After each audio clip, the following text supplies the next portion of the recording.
నా పేరు వడ్లమాని నాగేశ్వరరావు అండి. నేను దిల్సుఖ్నగర్ నుంచి వచ్చానండి. నాదేమో యాక్చువల్ గా ఆస్మా ప్రాబ్లమ్ లా స్టార్ట్ అయిందండి. ఒకసారి బ్రషింగ్ చేసుకుంటుంటే ఫస్ట్ టైం సార్ దగ్గరికి వచ్చే ముందర బ్రష్ చేస్తే నేను పడిపోయాను అనమాట. యాక్చువల్ గా 2005 లో జరిగింది సెప్టెంబర్.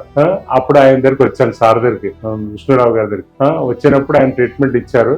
అప్పటి నుంచి ఇప్పటిదాకా కూడా పర్ఫెక్ట్ ట్రీట్మెంట్ సార్ది. ఈవెన్ కరోనాలో కూడా ఏంటంటే ఇంకో అడ్వాంటేజ్ చెప్పాలంటే సార్ దగ్గర మా బావగారు కరోనాలో చనిపోయినప్పుడు నేను వెళ్ళొచ్చా వెళ్ళకూడదు అని అడిగాను అనమాట. సార్ అడిగి నేను మా మిస్సెస్ వచ్చాం ఇక్కడికి. వెళ్తే అన్నారు, మీరు వెళ్ళండి, ఏం పర్లేదు, 4-5 hours కరోనా ఎఫెక్ట్ ఉంటుంది, మీరు ఏం ప్రాబ్లం లేదు, మళ్ళీ వచ్చినా నాది రండి అన్నారు. కరోనాలో కూడా సార్ దగ్గరికి వచ్చానమాట. వచ్చి కరోనా అది అయిపోయిన తర్వాత నేను రాజమండ్రి ఫ్లైట్ లో వెళ్ళి మళ్ళీ వచ్చేసాను అనమాట. ఆ విధంగా కూడా సార్ అప్పటి నుంచి ఇప్పటిదాకా నాకు ట్రీట్మెంట్ ఇస్తున్నారు. నేను చాలా హెల్దీగా ఉన్నాను, ఏం ప్రాబ్లం లేదు. దమ్ము కట్రా అవన్నీ ఉన్నాయి, అవన్నీ కూడా క్లియర్ అవుతున్నాయి. వ్యాక్సినేషన్ ఎవ్రీ ఇయర్ తీసుకుంటున్నాను సార్ దగ్గర నేను. అంటే జనరల్ గా అయితే నాకు తెలిసినందుకు పర్మాలజిస్ట్ లో మాత్రం sir is the best person అని చెప్తారండి. అది నేను చెప్పాలంటే ఫైనల్ నేను చాలా తెలిసిన వాళ్ళందరికీ సార్ పేరుని సజెస్ట్ చేస్తాను యాక్చువల్ గా.